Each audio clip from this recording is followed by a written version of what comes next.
terus ruwet, apa ruwet yang direkonstruksi?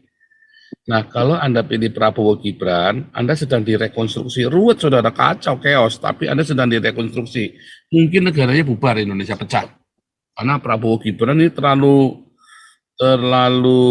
apa namanya, ekstrovert ya, terlalu ofensif. Ya, dua-duanya sama nih, panas nih karakternya nih. Ya, dua-duanya ofensif, saudara. Ya kan? Lihat cara-caranya Gibran, gimmicknya kemarin kan nyinggung orang tua kan. Saya seneng tuh ya waktu Gibran Gibran kayak si Sunggokong gini-gini tuh saya seneng, saudara. Bukan saya senang menghina, bukan. Tapi supaya yang tua-tua ini kena dieks gitu loh. Wah, itu shock loh, itu Muhaimin sama si Mahmud tuh shock loh. Ya, saya yakin ketika si Gibran di rumah ngobrol-ngobrol kue jongono, tapi sambil cengengisan tuh Jokowi itu. Ya sekali-kali perlu dingonongin karena Jokowi kan nggak mungkin gini-giniin si Mahfud kan. Tapi kalau Gibran gini-gini kan nggak apa-apa, saudara. Ya kan. Kalau Jokowi gini-gini kan ngomong sinting kan. Nah, perlu tuh Mahfud digini-giniin, saudara ya.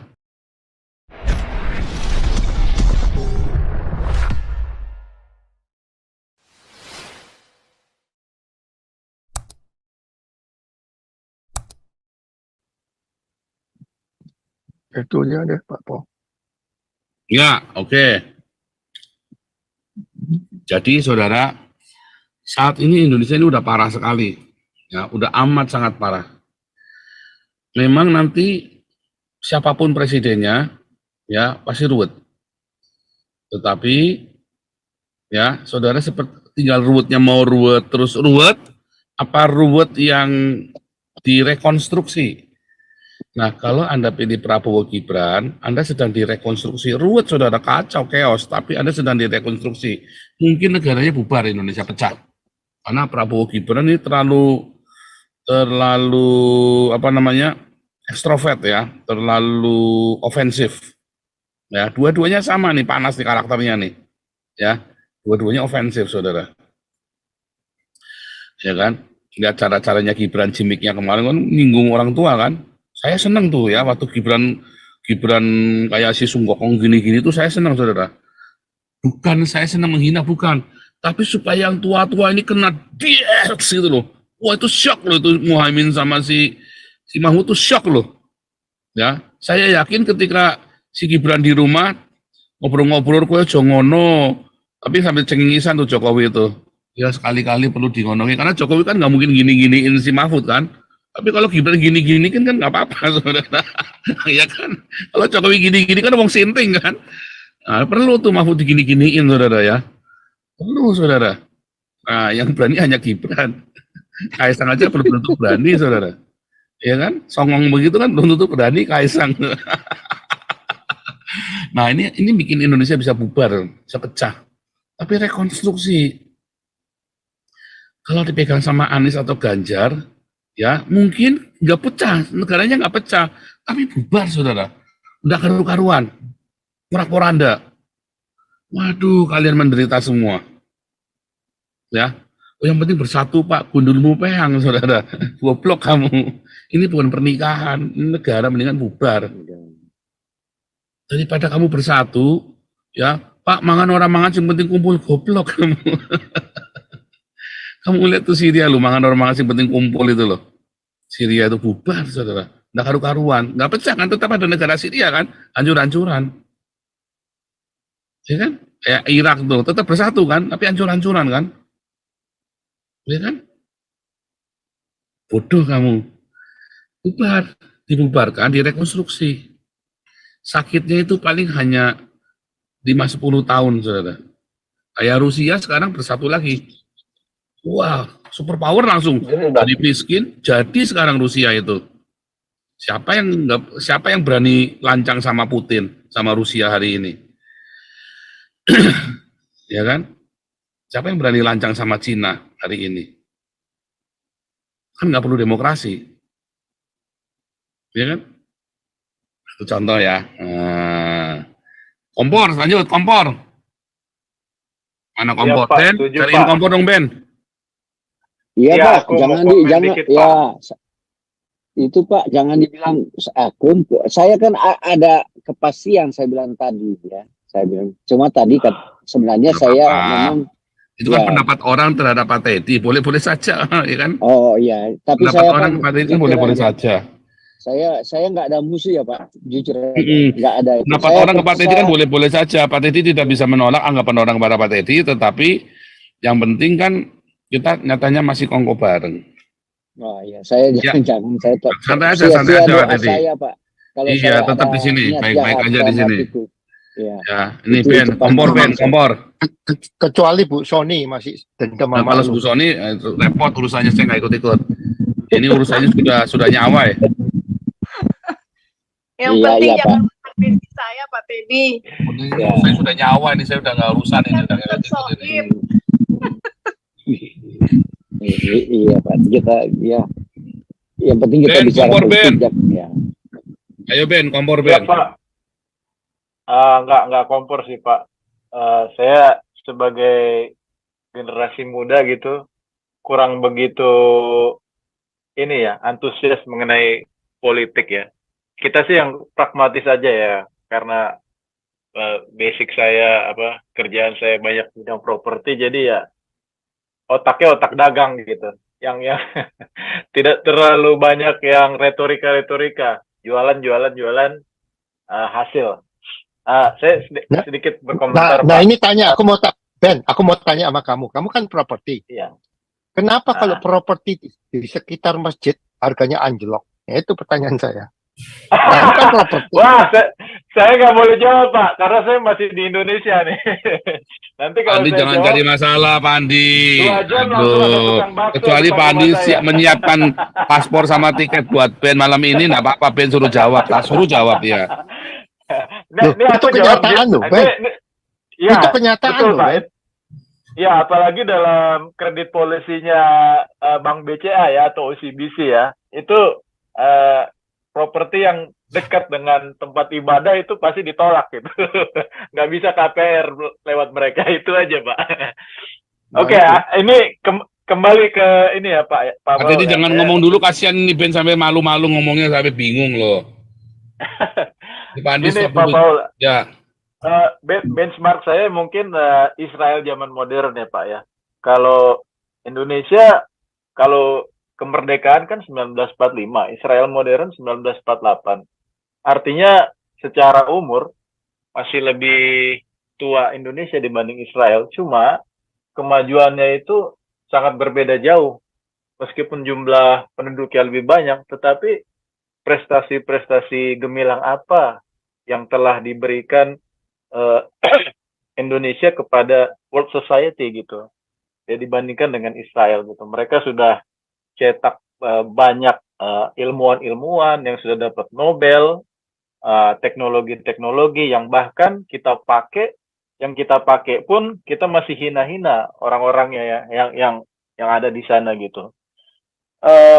Harusnya kita berkaca lah, jangan terlalu banyak retorika, sama kayak Bu Lucy bilang tadi, banyak action, banyak bekerja gitu.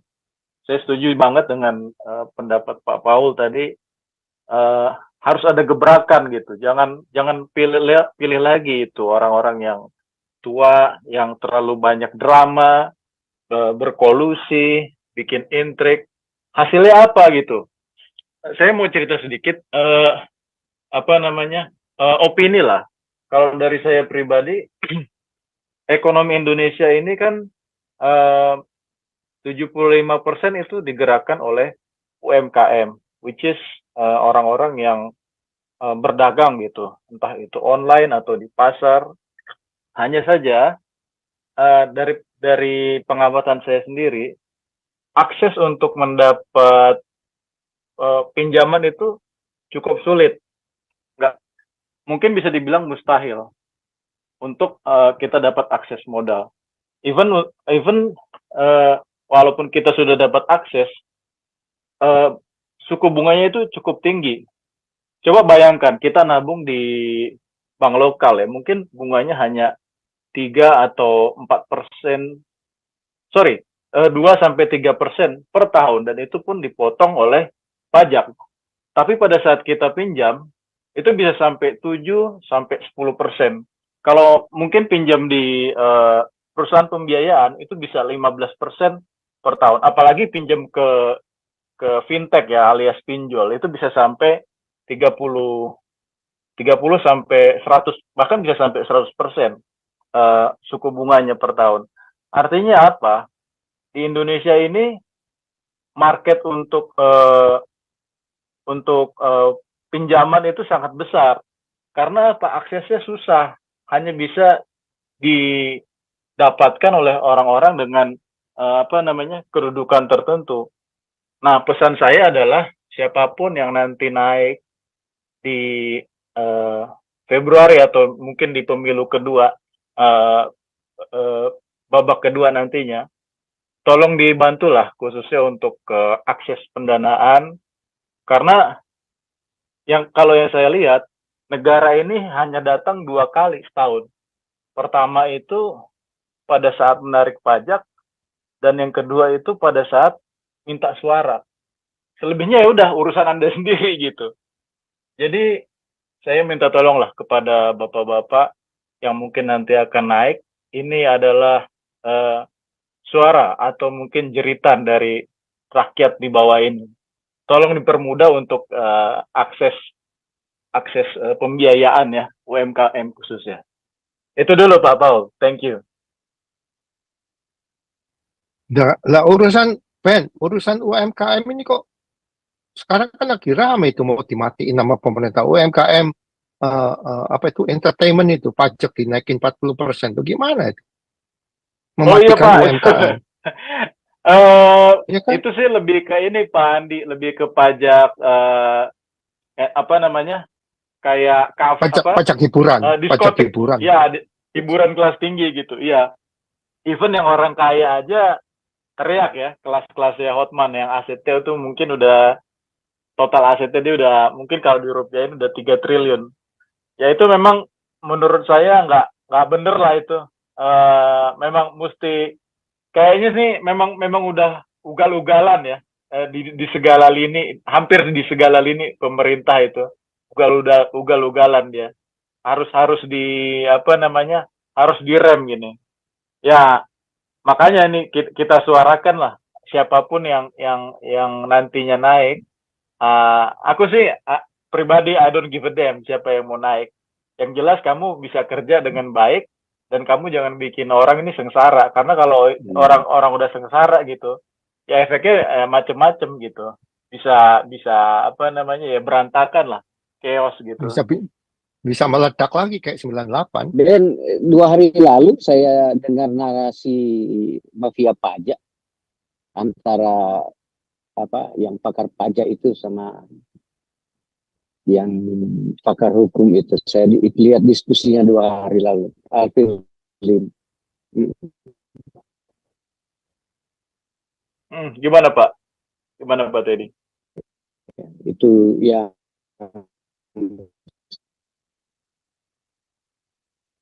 Ya, suaranya nggak kedengeran Pak Teddy. Saya lihat memang luar biasa mafia pajak di Indonesia. Ya, kejahatan Ben mau melihat kedengar ya Pak Ben? Ya, siap. Masalah mafia pajak itu. Ya. Mafia pajak yang diskusi 2 hari lalu ya. Alvin Lim sama seorang pakar pajak itu. Mereka menceritakan kebocoran itu semua. Itu transparan sekali. Tetapi negara kita sudah itu Pak. Sudah kena kayak saya bilang kemarin. Benalunya itu udah masuk ke sumsum negara. Susah. Betul. Dia udah dengan polisi perpajakan. Itu memang oleh sebab itu saya bilang negara kita saya dari prediksi nggak akan maju karena sudah tersistemik kejahatannya. Setuju, Pak. Iya. Saya cerita dikit boleh ya Pak Teddy ya? Boleh.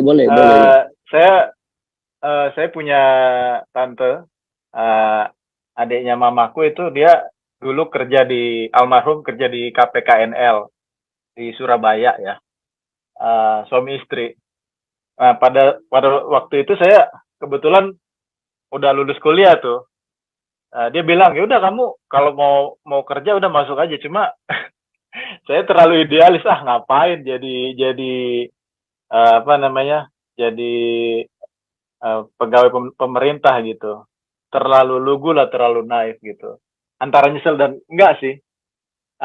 Even yang kelasnya bukan kepala kantor aja, model tante saya itu, dia bisa punya Mercedes 4 biji gitu. Itulah hebatnya pegawai pajak ya.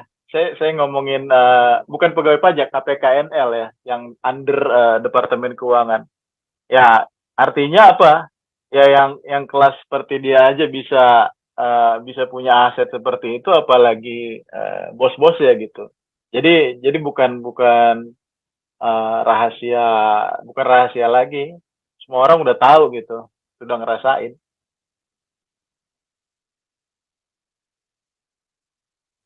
Lanjut. Ya,